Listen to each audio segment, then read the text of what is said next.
एक गांव में गरीब रास्ता मिट्टी के मटके बनाकर बेचा करती थी। रास्ता के शौहर की तबीयत कई दिनों से खराब थी। उसे डॉक्टर ने टीबी का मर्ज बताया था और बेड रेस्ट की सलाह दी थी। मोइन के बिस्तर पकड़ लेने से अब सारी जिम्मेदारी गरीब रास्ता पर आ गई थी। अब उसने अपने शौहर का काम संभाल लिया और वो मटके बेचकर अपने घर वालों का खर्चा पूरा करने लगी। उसके खानदान में शौहर, सास और 2 बेटियां थी। एक रोज रास्ता ठेले पे मटके लेकर निकली थी तो उसकी छोटी बेटी भी उसके साथ चल पड़ी।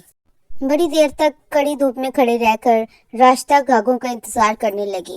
काफी देर तक भी जब कोई नहीं आया तो थक हार के उसकी छोटी बेटी बोली, माँ, हम घर कब जाएंगे? बहुत भूख लग रही है और इस धूप में, इतनी गर्मी में और खड़ा नहीं हुआ जा रहा। इसीलिए तो कहती हूँ तू सबके साथ घर पर रहा कर और थोड़ी देर रुक जा, कुछ मटके बिक जाएं तो फिर हम घर चलते हैं। तभी कुछ लोग वहाँ से गुजरते हैं, जिन्हें देखकर राशिदा उनसे कहती है, भाई साहब, मटका ले लीजिए, इसके अंदर रखा पानी कई घंटों तक ठंडा रहता है। अरे आज के जमाने में भला कौन मटके का पानी पीता है? आजकल तो हर कोई फ्रिज का पानी पीता है। और नहीं तो क्या, इस मटके में तो कुछ घंटे ही पानी ठंडा रहता होगा, लेकिन फ्रिज में से तो जब मर्जी ठंडा पानी निकाल कर पी सकते हैं। इसी तरह सब उसे नजरअंदाज करके चले जा रहे थे। सारा दिन धूप में खड़े रहने के बाद मुश्किल से ही राशिदा के 2-3 मटके बिक पाते हैं, जिसकी वजह से राशिदा मायूस हो जाती है। शाम को वो मटके लेके घर आ जाती है। माँ गई। माँ, हमें कब से भूख लगी थी, तुमने लौटने में कितनी देर कर दी। बाबा और दादी ने भी सुबह से कुछ नहीं खाया है। हाँ बहू, और घर में कुछ राशन भी नहीं था, नहीं तो मैं ही कुछ बना देती। आप चिंता मत कीजिए माँ जी, मैं अभी बाजार से थोड़ा आटा ले आती हूँ। आज ज्यादा बिक्री तो नहीं हुई, लेकिन जितनी हुई है उससे आटा तो आ ही जाएगा। उसे हम टमाटर की चटनी के साथ खा लेंगे। राशिदा बाजार से आटा लाती है और फिर उससे तपती ही गर्मी में सबके लिए रोटी बनाती है और फिर वो चटनी के साथ रोटी खाकर सब सो जाते हैं। लेकिन इस गर्मी में किसी को भी नींद नहीं आती। सब गर्मी से करवट बदलते रहते हैं। अचानक से आधी रात को मिन्नू रोने लग जाती है। मिन्नू, तू रो क्यों रही है? माँ, देखो ना, गर्दन में बहुत खारिश और जलन हो रही है।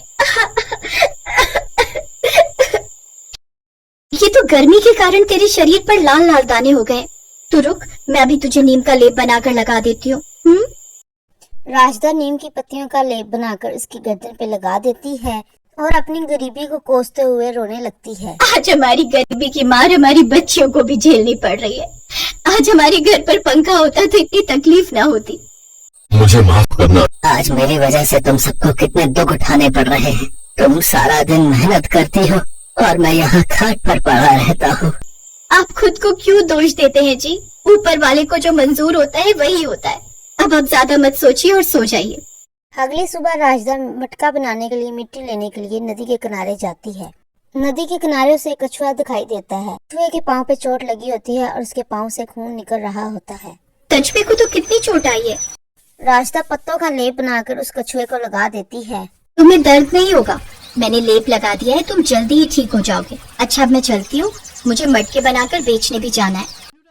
राशिदा मिट्टी उठा के घर ले आती है।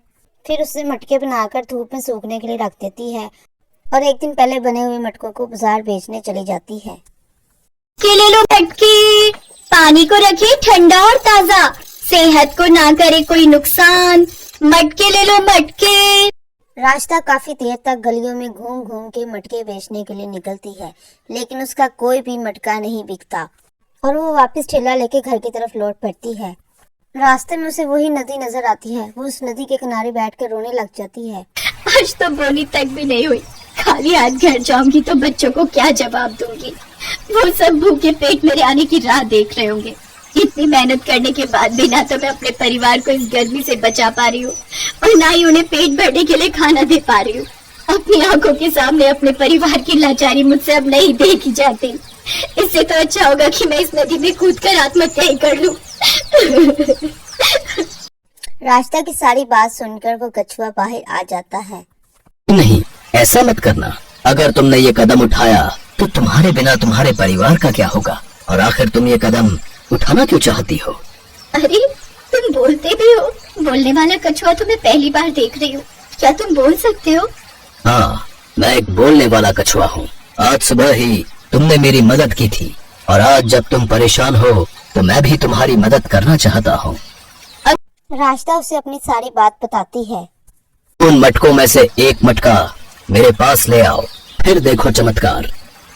रास्ता ठेले पे से एक मटका उठा के उस कछुए के पास रख देती है। फिर उस कछुए में से एक तेज रोशनी निकलती है जो कि सीधा मटके पे गिरती है। एक जादुई मटका बन चुका है। मैंने अपनी सारी जादुई शक्ति इस मटके में डाल दी है। मैं अब बूढ़ा हो चुका हूँ और ज्यादा समय जीवित नहीं रहूंगा, इसलिए मैंने अपनी ये सभी जादुई शक्तियाँ मटके में डाल दी हैं। इससे तुम जो कुछ भी मांगोगी वो तुम्हें मिल जाएगा। अब से तुम्हारी सारी परेशानियाँ खत्म। तुम्हारा बहुत बहुत शुक्रिया जादुई कछुए। रास्ता खुशी खुशी वो मटका लेके घर की तरफ लौट जाती है। घर आकर वो उस मटके का जादू देखने के लिए उसे कहती है, ए जादुई मटके, जल्दी से हमें ठंडा ठंडा पानी पीने को दे, वो भी बिल्कुल फ्रिज जैसा। कुछ ही देर में उस मटके में रखा पानी पूरी तरह ठंडा हो जाता है। वो सब जब पानी को पीते हैं तो बहुत खुश होते हैं।